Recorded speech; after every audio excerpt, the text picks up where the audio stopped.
네, 저희가 희생자 유가족분들 차례로 만나고 있는데요. 오늘 또 한 분 전화로 만나 뵙도록 하겠습니다. 오늘 만나 뵐 분은 희생자 고 오근영 씨의 누나인데요. 오선영 씨입니다. 전화 연결하겠습니다. 나와 계시죠? 안녕하세요. 네. 지방에 거주하신다고 들었는데 시민 분향소를 지금 왔다 갔다 하시는 거잖아요. 힘들지는 않으세요?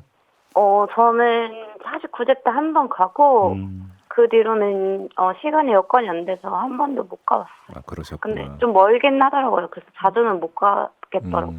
그동안 어떻게 지내셨어요? 그동안 가족끼리 슬퍼하면서 지내긴 했는데요. 음.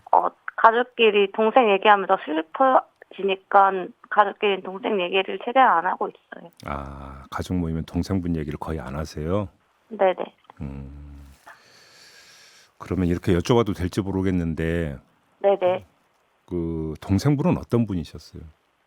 제 동생은요, 자기 할 일 묵묵히 다 하고, 음, 성실하고 회사도 잘 다니고 음, 한 번도 속 썩이지 않고 진짜 너무 착한 동생이었어요. 그리고 자기보다 주변 사람들 먼저 챙기고 음.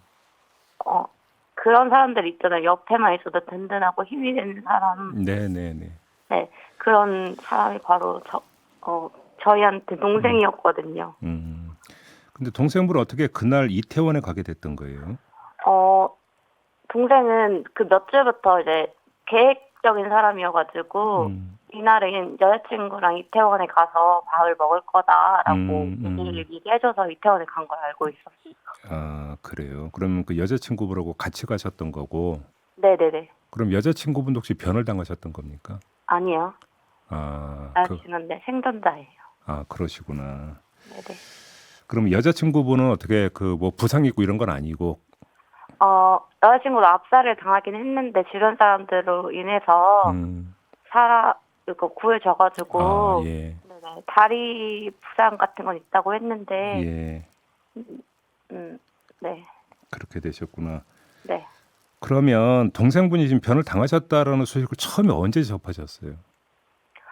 저는 여자친구한테 먼저 들었거든요. 아, 10월 29일 날 12시 반에 DM으로 연락이 와서, 음, 네, 먼저 들었어요. 그러면 이제 바로 그 여자친구분으로부터 연락받고 바로 그럼 현장으로 달려가셨던 거고, 네네, 이태원 가면서, 음, 제가 할 수 있는 방법은 동생이 어디에 어떻게 있는지 아는 게 가장,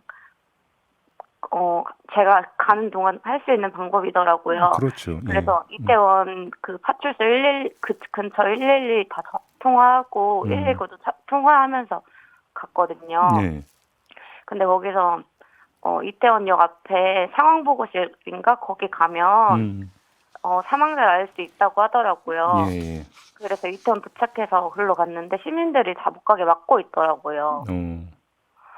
그래서 계속 기다렸는데 그 순천향대학병원으로 가라고 알려주셔서 시민분이 음. 그래서 이태원에서 순천향대학병원까지 걸어갔어요. 시민이 알려줬어요? 순천병원으로 가보라고?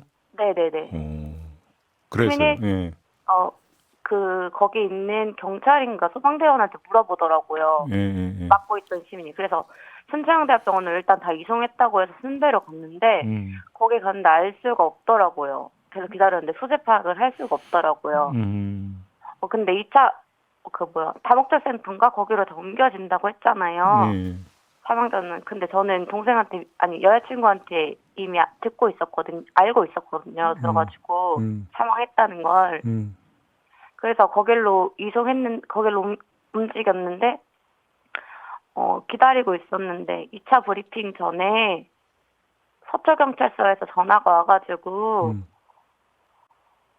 성모병원에 있다고 해가지고 어. 네, 그래서 가서 알게 되었어요. 근데 장례를 치르는 과정에서도 상당히 애를 먹었다고 들었는데요. 어떤 일이 어, 있었던 거예요? 저희가 병원에 도착했는데 예, 이제 그 형사분한테 제가 동생 확인하고 제가 저희 지역으로 내려간다고 했어요. 동생 데리고. 음, 근데 안 된다고 하더라고요. 어, 먼저 연락 줄 테니 집에 가서 기다리래요. 예, 그래서 저 못 데려가냐고, 그러니까 계속 안 된대요. 기다리래요, 가서. 그래서, 집에 일단 아산으로 내려갔죠, 5시쯤에. 예. 도착하는 게 5시였거든요. 음. 근데, 이제, 병원에서 연락이 와가지고, 응급실 비용 내면 동생 데려갈 수 있게 해준다고, 동생 데려갈 수 있게 있다고 하는 거예요. 비용을 내라고 했어요? 네네. 그래요? 예. 그래서요. 그래서, 혹시 너무 먼 거리기 때문에 혹시나 출발하기 전에 한 번 더 응급실에 전화가 와가지고 전화해서 물어봤어요. 비용 내면 제 동생 데려갈 수 있는 거 확실하냐고. 저희 가까운 거리가 아니어가지고 네네네. 왔다 갔다 시간이 오래 걸린다 이렇게 확인 전화를 했는데 데려갈 수 있다고 해서 갔는데 이제 계산 다 하고 수납하고 장례식장을 갔는데 장례식장에서 형사님이랑 통화하고 오셨냐고 물어보는 거예요. 통화 안 하고 수납하면 데려갈 수 있다고 해서 수납하고 장례식장을 일단 왔다 하니까 형사님이랑 통화를 하더라고요. 근데 형사님이 못 데려간다고 유가족 조사를 해야 한다고 하면서 장례를 막으시더라고요. 유가족 조사라는 게 뭐예요? 저도 처음에 몰랐는데 들어보니까 막 피해자랑 가족이랑 사이가 어땠고 막 그런 걸 물어보더라고. 어떤 사람이었고. 그런 걸 왜 물어봐요, 근데? 이걸 당연히 조사를 해야 한다고 하더라고요. 그래요? 예. 근데 이런 조사는 저희 가족뿐만 아니라 이거 유가족 몇 분 많이 하셨다고 들었어요. 아무튼 그리고요. 그러고 나서 형사님이 그러면은 어떡하냐. 그러니까 시신 없이 장례를 치르라고 하시더라고요. 예? 시신 동생을 발인 전에는 데려갈 수 있게 해준다. 일단은 조사를 해야 되기 때문에 제가 그럼 아산 여기 제 지역에 장례식장이라 다 잡아놨는데 어떻게 하냐 이렇게 얘기하니까 시신 없이 일단 장례를 치르기도 한다 막 이러면서 장례를 그럼 그렇게 해라.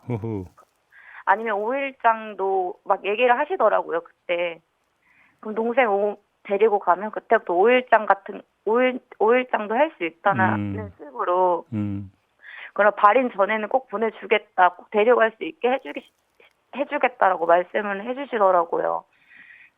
그래서 최종적으로 어떻게 됐어요? 그래서 최종적으로 거기 장례식장에 뭐 서초경찰 서장님과 누군가 와 있었는지 모르겠는데 네. 어떻게 잘 장례식장 그 윗분이랑 잘 얘기가 돼가지고 다행히 셋이 조금 넘어서 신랑이 하다가 데리고 올 수 있게 되었어요. 그래서 저희 지역에 한 5시 20분쯤에 도착을 했어요. 장례식장에 동생 데리고.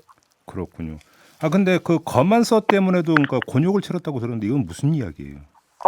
저희가 이제 성모병원에서 데리고 왔다고 했잖아요. 예. 저희 성모병원에서 검안서를 받았는데 장례 이틀째 날 입관하는 날 인천에 있는 땡땡땡 의원이라는 데서 전화가 오더니 저희가 제 동생을 먼저 발견을 했고 CPR을 했고 사망 선고를 자기들이 먼저 내렸는데 왜 병원 걸 쓰냐, 병원 거는 필요가 없다 하면서 자기네 것을 써야 한다고 하면서 검안서 비용을 요청을 하더라고요. 또 돈 내라고 했다고요? 네, 그래서 25만 원 정도 지불을 하고 필요하다고 해서 그거 있어야 된다고 했는데 정작 장례가 끝날 때까지 그게 오지 않았거든요. 이건 뭐 장례 치르는 과정에서 참 여러 가지 애를 먹었다는 이야기인데 정부는 모든 장례 지원 다 하고 1:1 매칭해서 다 지원한다고 했는데 지원 이런 거 안 받으셨어요? 과정에서? 뭐 지원금 같은 거요? 아니 지원금이 아니라 무슨 그러니까 정보를 준다든지 이걸 이렇게 하라 뭐 저렇게 하니까 도움을 준다는 거 있잖아요. 네, 그런 것도 못 받았고요. 그리고 이땐 너무 정신이 없기도 했고 처음 장례이다 보니까 이런 게 당연한 건 줄 알았어요. 그리고 검안서 자체도 시간이 다 다르고 시간도 다르고 일자도 다 다르거든요. 사망 시각이 달랐다라는 거잖아요. 그러니까. 네, 이전 추정이라고 써여져 있다 한들 인천에 있는 거기 의원에서는 자기들이 먼저 발견했다고 했는데 거기는 30일 00시 30분으로 되어 있더라고요. 참. 병원은 29일 11시 30분. 알겠습니다. 아무튼 여기저기서 지금 막말 나오는 건 어떻게 받아들이세요? 이런 거 접할 때마다 어떤 생각 드세요? 엄청 화가 나죠. 음, 저도 막 사람인들아 댓글이나 막 이런 거 안 보고 싶은데 네. 계속 보게 되더라고요. 그래서 음, 2차 피해가 저도 막 너무 그러니까 2차 피해를 너무 걱정이 되더라고요. 저도 제가 네네네. 무섭기도 하고. 그래요. 알겠습니다. 이번 참사가 어떻게 기록돼야 된다고 생각하세요? 저는 이번 참사는 맨 마지막에 이런 내용이 꼭 적혀 있었으면 좋겠어요. 동생아, 그리고 이태원 참사 희생자들 저희가 진실을 밝혀냈습니다. 라고. 아, 진실을 밝혀냈습니다라고. 네. 아, 무슨 말씀인지 알게 될 것 같네요. 그래서 마지막으로 동생 근영 씨한테 꼭 전하고 싶은 말씀 있으실까요? 어, 그녀가 49조 때 엄마 꿈에 나타났다며 울지 말라고 이제 편하게 보내달라고 그랬다며 그러면서 누나 외롭고 힘들어하니까 지금보다 더 자주 찾아가고 자주 만나라고 그렇게 얘기했다며. 근데 그녀가 나는 네가 없는 하루하루가 너무 슬프고 너무 아파. 그리고 내가 아산 내려갈 때 구급차 타고 갈 때 내가 너 옆에서 끝까지 지켜준다고 외로워하지 말고 힘들어하지 말라고 했잖아. 내가 마지막까지 너 끝까지 지켜줄 테니까 걱정하지 말고 그리고 내 꿈에도 나타나서 인사 한번 해줘라 라고 꼭 얘기해주고 싶어요. 알겠습니다. 인터뷰 마무리해야 되는데요. 참 네. 날이 너무 춥죠. 네. 아, 마음은 그렇더라도 이럴수록 몸이라도 따뜻해야 되잖아요. 건강 관리 네. 잘 하시기 바랍니다. 네, 네, 감사합니다. 오늘 인터뷰 고맙습니다. 네. 네, 고 오근영 씨의 누나 오선영 씨와 이야기 나눠봤고요. 그리고 좀 특별히 전할 말씀이 있는데요. 이 참사와 관련해서 유가족 협의회에서 참사 당일 현장에서 CPR을 했던 의료진의 지금 연락을 지금 간절히 기다리고 있다고 합니다. 현장에서 구조 활동에 참여했거나 직접 희생자분들을 CPR 했던 의료진이 계신다면 유가족 협의회로 연락을 주셔도 되고요. 저희 시선 집중 팀에 연락을 주셔도 됩니다. 지금 유가족 협의회에서 간절히 찾고 있다 이런 소식 전해드릴 테니까 혹시라도 이 방송 들으시는 분 가운데 그런 분이 있다면 꼭 연락 부탁드리도록 하겠고요.